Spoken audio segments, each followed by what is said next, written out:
Welcome to the FNO InsureTech podcast, a place where movers and shakers from all points within the insurance ecosystem gather and discuss all things InsureTech. Here are your hosts, Lee Boyd and Rob Beller.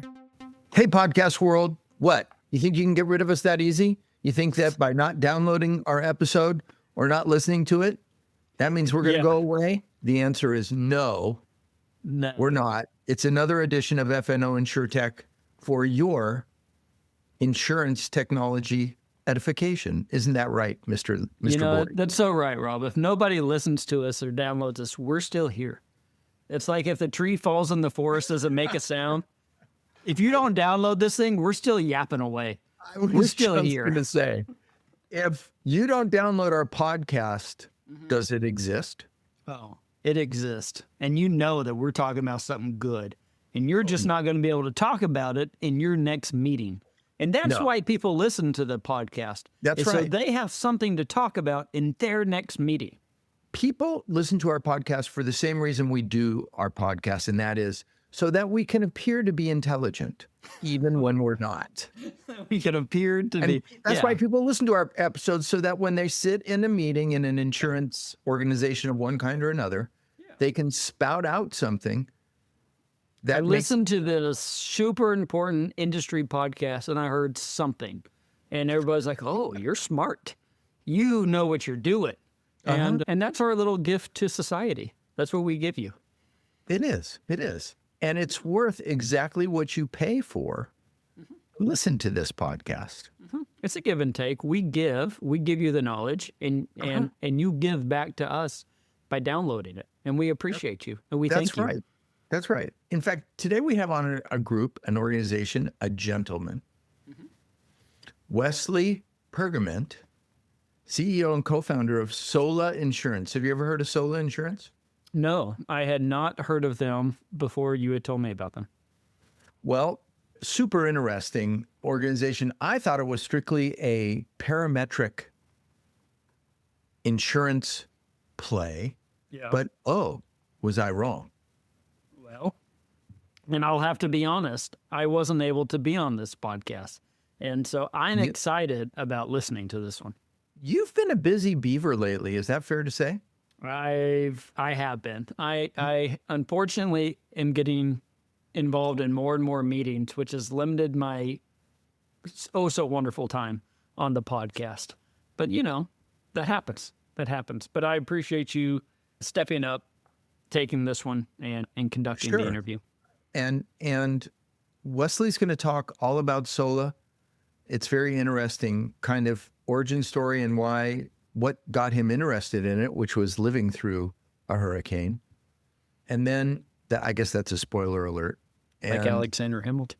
And how Sola leverages weather data to reduce fraud, speed up claims, and all kinds of stuff like that. But instead of listening to these two brilliant people, that's what they all say. Why don't we listen to somebody who's honestly brilliant, Wesley Pergament, CEO and co-founder of Sola Insurance.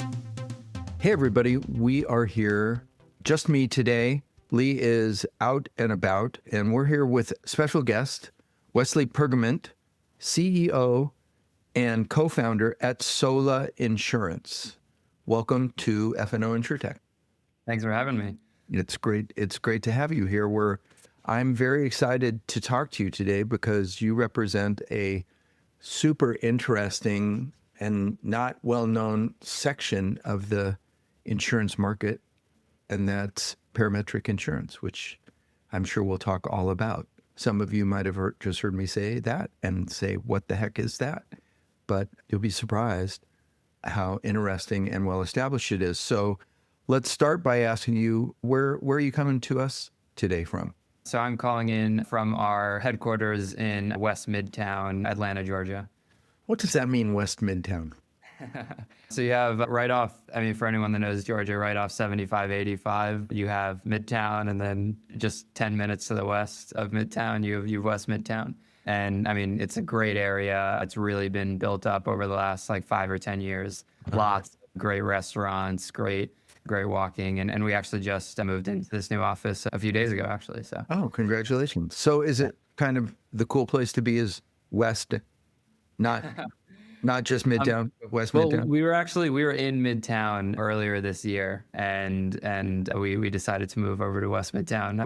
We found a great space with a great view of the city. We're in office, and we're hiring people pretty aggressively, and so just creating a great culture here. So, Well, that's great. That's great. I know that founded in 2022, right? yes, that's correct. So you're about 3 years old and selling policies, right? Yeah, that's right. That's awesome. That's Yeah. awesome. Selling policies and paying claims. Let's jump in and kind of lay the foundation about what is Sola, what is it that you guys are doing, what is Sola Insurance, and tell us a little bit about the company. Yeah, absolutely. So I guess I'll start with a little bit of an origin story. So I originally grew up on Long Island in New York, and I went through Hurricane Sandy. And ever since then, I've just been fascinated with how natural disasters impact communities. I've worked on a lot of different startups and side projects related to natural disaster recovery.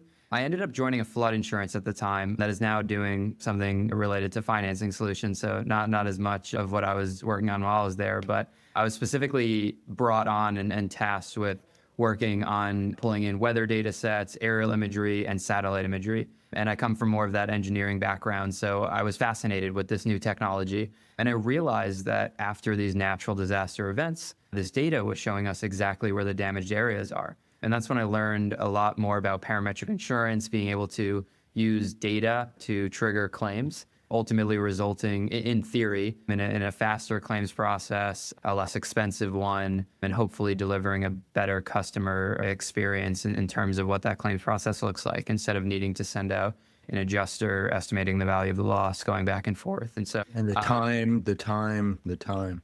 yeah, exactly. And so I realized that really no one had built out a program specifically related to tornadoes. And I thought tornadoes were a perfect case study, simply because the tornado path is a very defined area of damage, right? Like when you have a wildfire, hurricane, I mean, hurricanes can cover the entire state of Florida, for example. Sure. But when you have a tornado, it's very clear about the path of that tornado. And so I thought it was a perfect use case to be able to build a product like this, because ultimately, insurance works really well when you have a really high correlation with the loss. I mean, that's ultimately the definition of indemnity or indemnification, to get back the individual to where they were from before the loss occurred.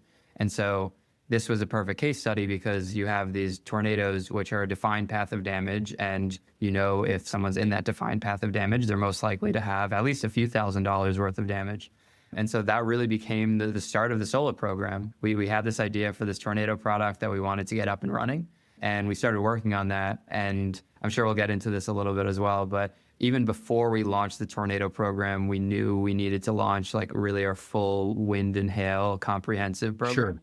Because ultimately, while tornadoes affect thousands of homeowners a year, hail affects millions of homeowners a year. And I'm sure we'll get into some of the issues related to hail.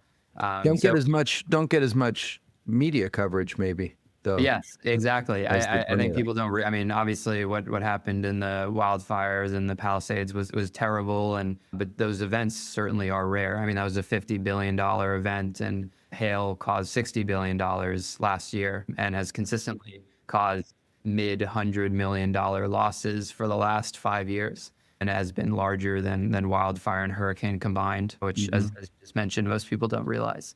But I think ultimately, if you're to define the thesis of Sola and what we're trying to solve for, is that, I mean, as we all know, there's a lot of fraud in insurance, whether specifically in property insurance, and especially as it relates to natural disasters. Yeah. And so what we're trying to do is build an insurance product that reduces the amount of fraud we have to deal with, therefore lowering our loss ratio, and then being able to pass those savings on to the homeowner. So that's ultimately the thesis and what we're building at Sola. And we realized that level of fraud was out of all the natural disasters, was the highest in hail. And so that really became our business model and our opportunity.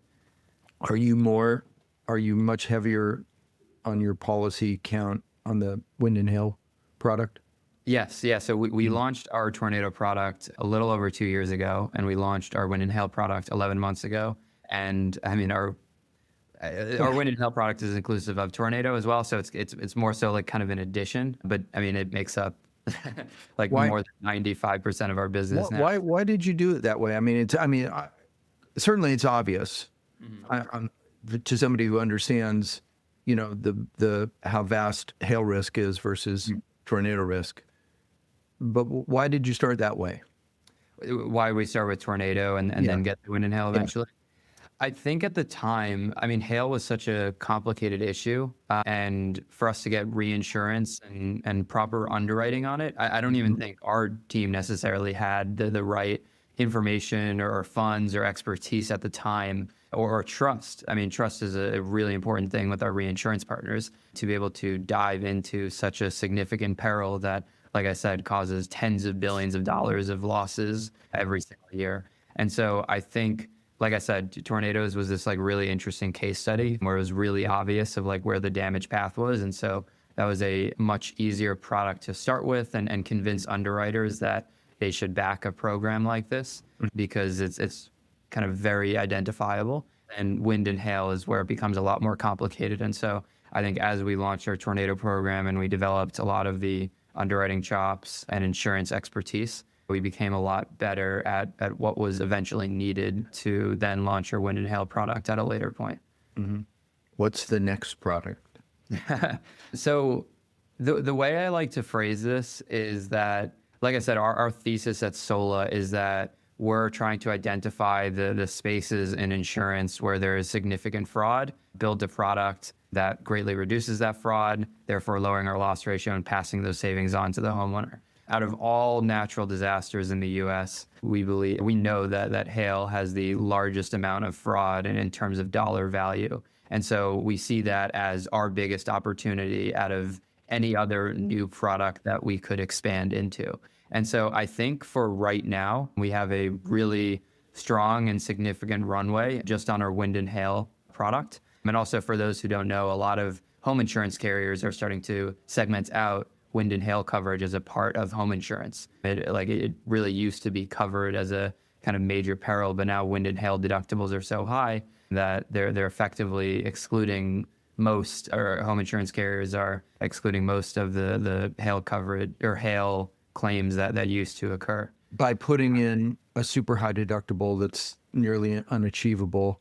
Exactly. And so is that what your play is to create a bridge between that high deductible and something that's reasonable?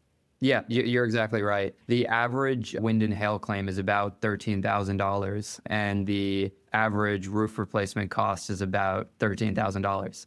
And so you could see how the majority of kind of wind and hail related home insurance claims are due to roof coverages. But now as we talk to our agents in Texas, for example, I mean, a lot of them are telling us they can't find, especially like North Texas, like Dallas or whatever, or even Oklahoma, Kansas, they can't find policies, home insurance policies that have a wind and hail deductible that's less than 2%.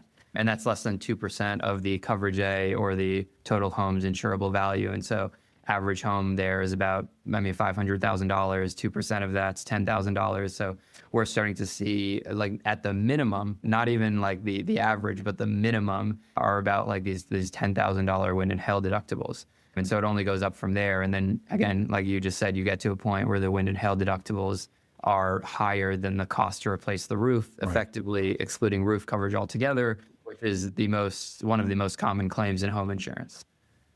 So, well, that's very interesting. You said that you're particularly fraud sensitive, and helping as a fraud solution. Explain how you do that, or why that is. Yeah. So the home insurance carriers are in a really tricky position right now because, like I said, if you have a roof claim that's about $10,000, or let's just take $15,000. If you have a roof claim that's about $15,000 and you have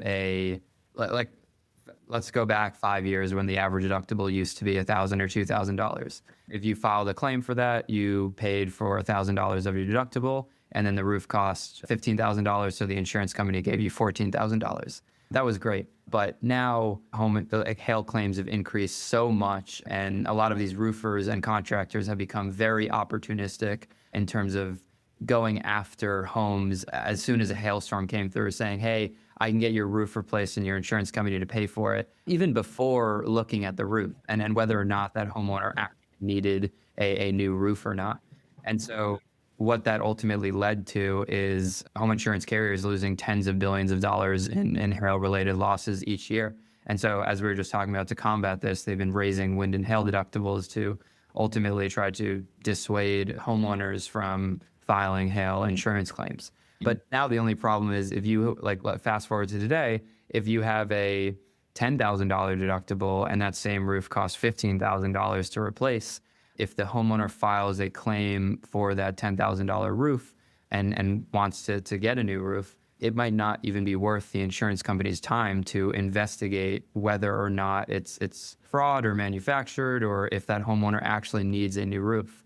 And so these home insurance companies have been getting to a place, whether it be increasing the wind and hail deductible or switching from replacement cost to actual cash value, which subtracts depreciation, to a point where it's not even worth the insurance company's time to investigate these claims, because the cost of investigating it would be more than the claim itself. And so our strategy around using more wind and hail data to be able to trigger these payouts enables us to be really confident about who are paying out and who are not paying out, and which home needs to get a new roof and which one doesn't, which enables us, like I said, to greatly reduce that fraud, lower our loss ratios, and then pass those savings on to the homeowner. So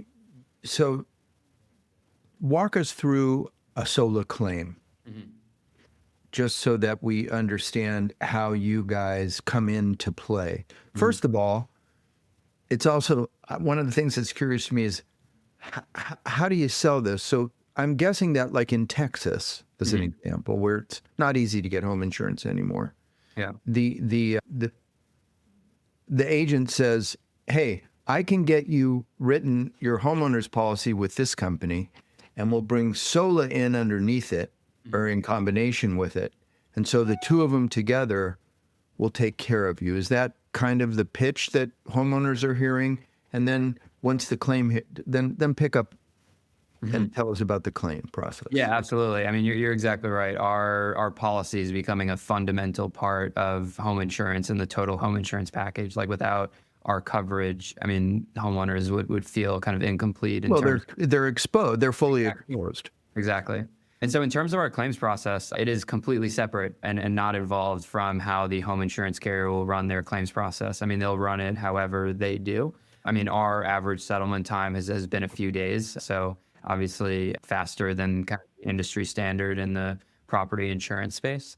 And then in terms of how it works, ultimately a homeowner will reach out to us whether they think they had hail damage or need to get the roof replaced. We will backdate that with the wind and hail data that we have and ultimately determine if their roof needs to be replaced by a variety of factors, whether it be like hail size, hail diameter, hail density. And so we get, as well as property characteristics, roof age, a lot of these variables that ultimately determine when a roof objectively needs to get replaced, and not necessarily what a roofer or contractor may or may not say. And then the process is then from there, we'll collect some photos and videos. And like I said, usually our claims process is about a few days. So we'll get them paid quickly and back on their feet. So it was my understanding about now we're going to bring in the parametric side and the definitions and whatnot. Yeah. So it's my understanding about parametrics that it's essentially, if it happened, you get a check. If it didn't happen, here's the parameters. It has to be wind of this much speed, hail of this much size, and it had to happen in your neighborhood, and if all those things are met, here's a check. Is that really how it works? That's how parametric insurance works. And our program is kind of in between parametric and indemnity. Can we call it a hybrid? Yeah, hybrid for sure. And so the way I think for like parametric insurance has been around for 20 or 30 years. It's certainly nothing new. And it has existed more significantly on large commercial policies where you have usually some sorts of business interruption or potentially governments who would buy policies like this when if you have an earthquake in one area, that significantly affects the welfare of people and the economy. And so the traditional definition of parametric insurance has been very useful for those cases. The only problem is when you bring that down to the consumer level, if you're just kind of paying out based on that parameter, regardless of if there's insurable loss or anything that happened, I mean, ultimately, in our belief, you're not creating a useful product, right? I think, insurance is indemnity-based product and is used to pay people out when they have a loss. And even though we're kind of taking notes of parametric insurance from our product, ultimately, we want to just build the best product possible. I mean, our goal isn't to get caught up in the definitions of like, what is indemnity, what is parametric insurance. Our goal is to make our homeowners whole after they lose a roof because of a hailstorm. And so we're sitting here in Atlanta thinking about the best ways to construct an insurance product to fulfill that obligation. And so we're not necessarily caught up about the definition of like, what is indemnity insurance, what is parametric insurance. And I think products, at least as it relates to the consumer, that don't have a high correlation with the loss really don't make sense in the insurance market. So you're admitted in how many states, or you're working in how many states? 15 states. Is that an admitted product? So we have two programs. We have an admitted and E&S. So we recently announced that we're a Lloyd's coverholder. And so in some states, we're writing on Lloyd's paper, and others, we're an admitted program. Mm-hmm. Cool. And so this big old nasty storm cell comes through and drops, baseball size hail in the area. Then and you have a bunch of homeowners policies that their primary homeowners policy is with let's just say a $10,000 deductible on wind and hail. Then what happens? Yeah, if they need a new roof, we'll pay out. We just went through that. The end of May, about in St. Louis and Northwest Arkansas, there was a massive hailstorm that really went through the middle part of the country, and we dealt with exactly that. And we had great reactions from homeowners and our insurance agents, and the product worked exactly as they expected it to. Even better, we were able to pay out really quickly and get them back on their feet. And yeah. And in a situation like that, do you typically pay policy limits? So yes, as it relates to like the hail side of the program, like I said, ultimately we believe like when we're paying out, the roof needs to be replaced. And so it's ultimately up to the agent of what limit they decide to bind for their homeowner. But usually we see that they're matching the Sola limits to the wind and hail deductible of the home insurance. And those claims are coming in now. I'm just asking because I'm a claims geek. Yeah.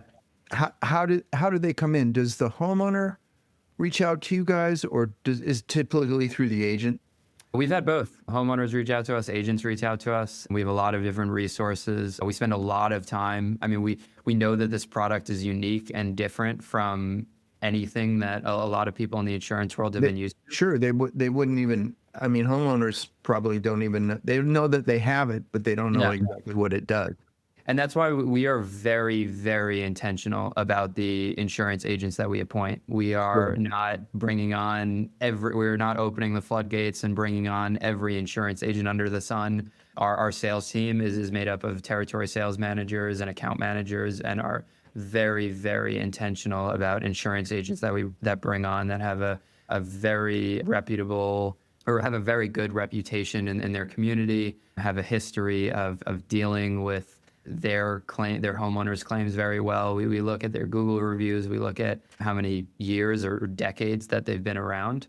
Really only appoint the best insurance agents because we want the best insurance agents representing our program, because we ultimately know those are the ones who are really going to listen and be confident in what we're offering and see the usefulness that it can add to their homeowners. So at the time of either selling the policy or at the time of claim, the agents are right there with the homeowners, helping them get through the recovery process. Hey, Rob, guess what? What's that, Lee? I got my bag all packed. I'm ready. Your bag packed? Why? I got my backpack, man. We're going to ITC London. It's almost time. But Lee, that's in January in London. Well, I'm excited. What can I say? I'm excited.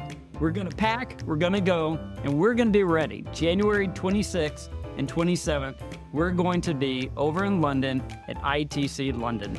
Can't wait to see all of our friends, executives from around the country, around the world. They're all going to be there. Can't wait to do it. We were there last year. It was fabulous. We hope to see you there this year. Cheers. Cheers. Are you working directly with any carriers? So we are not working directly with carriers, but we have agencies that are subsidiaries of carriers that we work with. And so a lot of the carriers themselves have independent agency networks as a part of the carrier for them to be able to sell other products that are not just that carrier's product. Mm-hmm. And we work with a few of those. I'm wondering if any carriers have come up with the idea of selling a separate policy. Yeah. Similar to yours. We've spoken to a lot of carriers. I mean, they're obviously really intrigued by what we're doing because ultimately they're losing a lot of money and on these hail claims and are trying to get rid of the risk so that they can run profitably and will come in and help with these higher wind and hail deductibles. So it's certainly been a very strong value add for everyone in the insurance value chain, the insurance companies, the insurance agents, and of course, and most importantly, the homeowners themselves. Mm-hmm. And ultimately, I think what we've just found is that like we invented this product. That's cool. That's really cool. The problem, this wasn't even a problem 5 years ago per se. Like the average wind and hail deductible. Correct. There wasn't even a wind and hail deductible. It used to just be a flat. No, it was your deductible. Exactly. You had a deductible and there was a hailstorm and you got a new roof and that was the end of it. Yeah, exactly. And so in terms of a lot of these carriers, like I said, we really invented this product and we built a lot of really proprietary understanding of this wind and hail data. I mean, I would argue if you actually look back at the history of insurance policies and how it was standardized, it started back in 1971 when ISO was formed, or the Insurance Services Office was formed. And it was originally formed as a nonprofit, as all of these insurance companies came together to try to standardize their policy forms. Fast forward today, the Insurance Services Office, or ISO, is now a for-profit organization under the Verisk umbrella. And so as a result of this, a lot of these home insurance carriers, again, they're not even owners of the policies themselves. It's this 40, 50-year-old ISO form that, while yes, has been tried and tested in a lot of different court trials and works really well, I think we're just seeing is starting to not work so well, at least for these hail and roof claims. And so for a lot of it's not like someone can just kind of come and create what we did. I mean, there was a lot of learning and development on the weather side from us growing our tornado program to our wind and hail program, and then developing the reinsurance and agency relationships that we have so far. Tell us why the weather data, I mean, on the one hand, this is an obvious question, but on the other hand, why are you so data-driven around weather data? Mm-hmm. I mean, can't you just get pictures from the people and that's the end of it? Yeah, I mean, my response to that is that's what every carrier has been doing. And we've kind of seen that has contributed to, or that has led to kind of the opportunistic roofers and contractors that have been extremely crafty in how they understand also the weather data itself, and also to be able to manufacture and fabricate these roof claims. And so I think ultimately we don't want to be in the same position because we want to offer affordable wind and hail coverage. And so the weather data is so important to us because ultimately what leads to a roof needing to be replaced is very highly correlative with what that specific storm system looked like what were all the variables within that storm system. And so us being so clued and tuned into what that data is enables us to be extremely accurate with how we deal with claims, and to not only be profitable from a loss ratio perspective, but also provide great coverage that really is there when homeowners need it. Are you profitable? So on the loss ratio side, yes. From a loss ratio standpoint. Yeah, I mean, you're building a business. That's one thing. absolutely. On the insurance, from the actual insurance. Yes, yeah. Our reinsurers are really I mean, actually, just after this hailstorm, they shared with us that they got hammered on their commercial property insurance book and had loss ratios way over 100%. And they had our program, which was a similar risk from the standpoint of hail, obviously different risk from like how it worked, and covering residential, and performed significantly better than how their program has. And so we're seeing a lot of reinsurers come to the table, and our existing partners have been fantastic and are just continuing to double down on our approach as we expand our business. And I think we're just continuing to keep that up. You talked about fraud. When fraud and hail those are two words that are always in the same sentence. Yes. And it's for those of people listening who don't work with hail much, it's a significant problem. Mm-hmm. How do you guys help to control for that? Yeah, it goes back to the weather data. It's really our insight into, okay, what were all previous hailstorms that hit in the past 10 years? What was the current hailstorm that hit? What are all the variables within that hailstorm that ultimately led to the current roof condition? And so, like I said before, in the situation with home insurance carriers where it's not even worth their time to investigate, we're in a different boat where we don't. It's really based off of kind of like the weather data rather than the weather data and all the variables within it, rather than having like taking a roofer contractor's word about, oh, this roof is in shambles and it needs to be replaced. Right. Or this is new damage, not old damage. Exactly. I mean, which is the big problem. That's another issue too. I mean, a lot of claims are being filed with hailstorms that could have happened a year ago are now being kind of brought up today as there could have been a roof damage like a year later. But obviously, I mean, if you've been living under a roof for the last year and there have been no significant hailstorms and it's been fine, obviously a lot is kind of brought into question of whether a new roof is actually needed or not. Mm-hmm. So you're clearly kind of an insurance geek. And I say that with admiration. Yeah. And that's really cool. Tell us a little bit about your story and how you came to where you are today. Yeah, I mean, I'm innately very curious. I love I've always been interested in a lot of like industries that have been around for forever. I've always been interested in finance, supply chain, like different logistics businesses, like things that have just been around for forever, and understanding how the industry and society got to the way it is today. I mean, obviously, I'm also an engineering technology background as well, so I'm fascinated with what's happening with AI and different technologies related to there. But also at the same time, really, or energy. I mean, those are things that like really intrigue me. And so, like I said, when I grew up on Long Island and went through Hurricane Sandy and ended up joining this flood insurance startup and spent a lot of time learning about the industry through there. And then through the process of forming this company, I mean, I think our fresh perspective matched with our innate curiosity to understand the industry and not butt heads with it, but exactly the opposite, actually work really strongly with it. Like I said,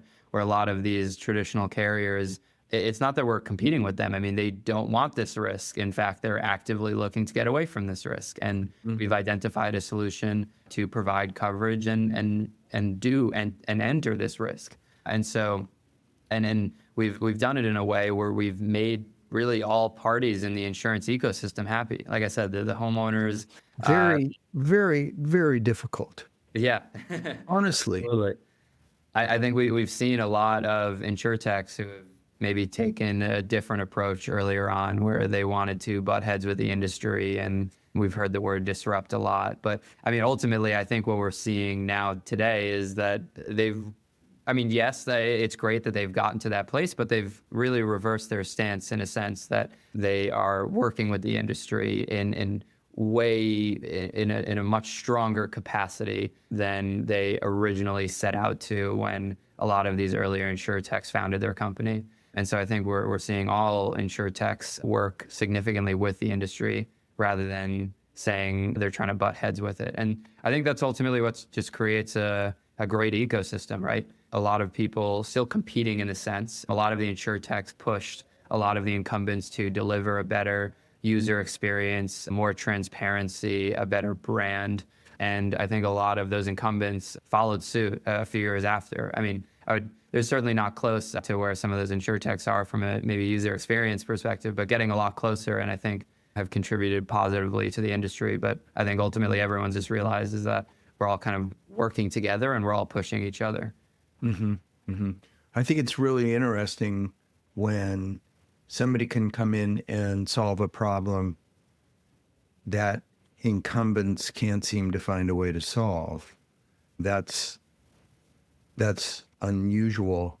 There's lots of people who say that they've done it, that's one thing, but actually achieving that is another.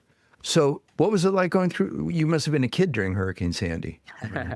Yes, yeah, I was certainly young. I mean, I went out to I remember I went out to the shore and I volunteered during that time. And again, I was just I was fascinated that this event can really impact tens of thousands, if not hundreds and millions of people.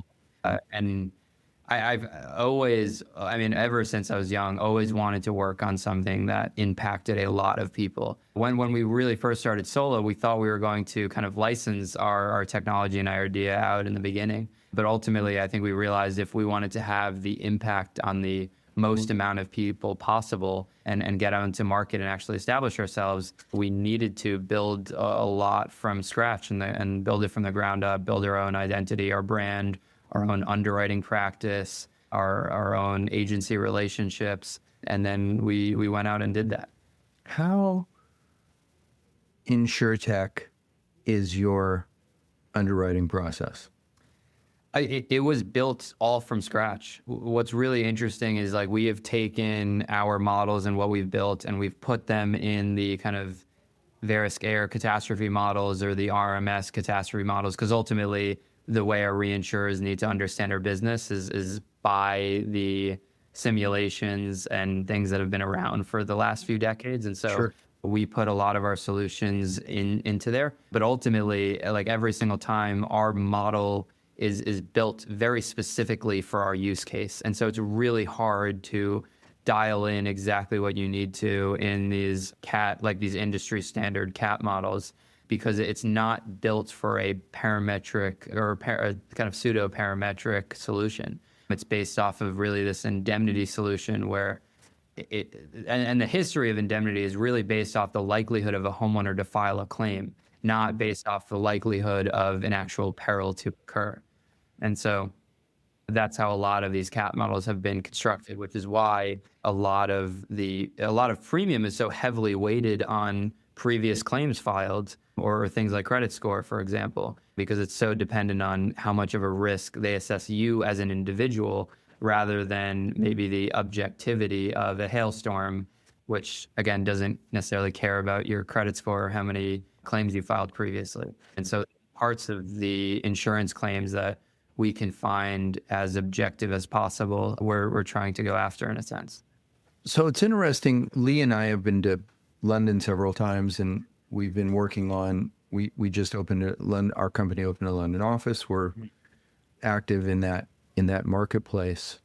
How did you come to your relationship with Lloyd's? Yeah. Lloyd's has been fantastic. I mean, for a very kind of brief history, I mean, about 350 years ago, people were setting out merchant ships, and a lot of these merchant ships were getting sunk by either pirates or weather. And a lot of these very wealthy individuals in the UK were sponsoring a lot of these kind of merchant ships. And no one wants to have a ship go down and lose all of their net worth. And so what happened is Edward Lloyd formed a coffee house in London before these ships went out, where a lot of where a lot of the merchants would come together, wealthy families would come together, captains of the ship would come together to ultimately pool the risk so that if an insurance or if a ship failed, at least they're just on the hook for the annual premiums, but not devastating their net worth by having a significant loss. And that really became a significant part of the history of insurance. Fast forward, Lloyd's became the first people to pioneer motorcycle insurance and satellite insurance, and have really done a great job in all of the syndicates or reinsurance companies within Lloyd's, which has really become this marketplace for finding interesting insurance or things that can't be covered in the standard market. A lot of these reinsurance syndicates have appointed kind of like heads of innovation, or Lloyd specifically has a mandate to allocate a certain small percentage of reinsurance capacity to innovation related projects. And so, well, they have their lab. Exactly. I mean, that as well, which we participated in. Yes. Yeah. About 2 years ago. You went through the program? Yeah, we went through the Lloyd's Lab program. It was great. Like I said, I mean, Lloyd's is really the place where interesting new insurance ideas happen. And so it was a no-brainer for us to join that program. So was the lab experience super helpful in finding the partners that you have? Yeah, absolutely. I mean, it was immensely helpful. I mean, I think at the end of the day, right, like underwriters just want to understand the risk of the program. And before you have written $1 of premium, it's hard to understand the risk of the program. And so you have to be really creative about how you think about modeling and pulling in different weather data sets and information to try to portray what kind of risk and what needs to be charged that an underwriter might be reinsuring and jumping into. And that's ultimately just really hard to do virtually. I mean, it's the same reason we're in person here in Atlanta. It's because when you have some esoteric ideas or complicated ideas, it's just hard for it to get off the ground when you're in a remote first environment, or if you're trying to kind of break into a new market that's really been undiscovered. It's hard to do so simply because people are busy when you're not in person, and things don't happen quickly when you're not in person. And so it was funny. We joined the Lloyd's Lab and we weren't sure if we were going to be there in person for the full time. And as soon as we got there with like that first week, Jeff, my CTO and co-founder, realized, he was like, I need to be here for the full 3 months. Like, we have gotten so much done and made so much faster progress in this first week than we had been, because we were already in contact with reinsurance syndicates for a few months before then. And we got so much done in the first week as we compared it to the previous months when we were kind of going back and forth over email. And so, like I said, I think really with these innovation-related things where it's not necessarily a tried and true program like your standard home insurance carrier, standard HO3 policy, but rather this kind of new hybrid parametric indemnity approach really lent itself to needing to work with these individuals as much as we can in person. And that's also why we do quarterly visits and we spend a week or 2 weeks there, because if we need to get something done, it works way better when we're able to do it in person. We absolutely love it there. I mean, we don't have anything that's really comparable in the United States where you can go someplace and see everybody. Yeah. And talk to everybody, and of course, drink with everybody. And it's a fabulous thing. And let's be honest, key to the success that you've enjoyed, because once again, as I've said many times, it ain't what you know, it's who you know. Yeah. And when you can meet people and look at them in the eye, and you can sit with them and explain a complex or new idea, and that's awesome. So you've indicated to me that you're growing, that things are happening. Tell us what we can look for in the couple of minutes we have left. Tell us what we can look forward to from Sola. Yeah, absolutely. I think ultimately, kind of, we touched on this before, but our program has just been continuing to get kind of more and more impactful to homeowners and agents over time, especially with the kind of macro home insurance economic trends going on with, again, higher and higher wind and hail deductibles, and Sola just becoming a more attractive proposition. And I think kind of people say this, and with new ideas or new companies, it's kind of like slowly happens and then all at once. And so I mean, we're growing really well. Like I said, we're being really selective about what agents we're bringing on. But yeah, we're expanding the team. We just went through hail season, and we have another one coming up, and we've been preparing for that. So I think just kind of continued expansion as our product really becomes a ubiquitous solution for all 50 million homeowners across the Midwest and Southeast in these wind and hail related states. So more state expansion, more agency expansion. We're hiring. We're bringing on a lot of territory managers, account managers, products people, marketing. I mean, we're hiring in every department of our business as we establish ourselves with significant trust as the go-to provider for really, I mean, the primary home wind and hail coverage. And I would think that like DLIs would be hitting you up. Yes, they've been really excited about what we're doing. I mean, I was actually just speaking to the Oklahoma commissioner the other day, and he was talking about our solution to his insurance agents as a way to manage high home insurance premiums in the state of Oklahoma. Totally. Exactly. And we're starting to see, we have great relationships with regulators. And I mean, ultimately, they're just looking out for the best interests of the homeowner. And that's why we developed the program, right? I mean, we want to build something that's in the best interest of the homeowner. Yeah. They have insurance. When you have values are aligned, I mean, we can all help each other. So That's great. And like you said, when everybody in the chain is happy, that's pretty awesome. And congratulations on your success. And we really appreciate you spending some time with us today. Thank you. I appreciate it. Yeah. Let's catch up sometime in the future. Yes, absolutely. Thank you. Okay. Bye. Lee brings up a great question today, folks. First of all, thanks so much to Wesley for a great episode. Fascinating play Sola Insurance is, and we encourage you to check it out further. And one thing we want to ask you, all of our loyal listeners, all three of you, do we need to do an outro? That's what this is right now. This is what we call a market study. How many of you listen to the outro? How many of you love the outro? How many of you want the outro? Right. We would love to hear from you on that. Please let us know what you think. And if you do, we'll send you a F&O InsureTech smoking jacket as soon as they arrive. As soon as they get in. Yes. Yeah. There. Now on back order. Still a little back ordered. 7 years. COVID is still catching up to some of us, but it's on its way. It's on its way. 7 years on back order. Yeah. But yeah, we'd love to hear from you. Let us know.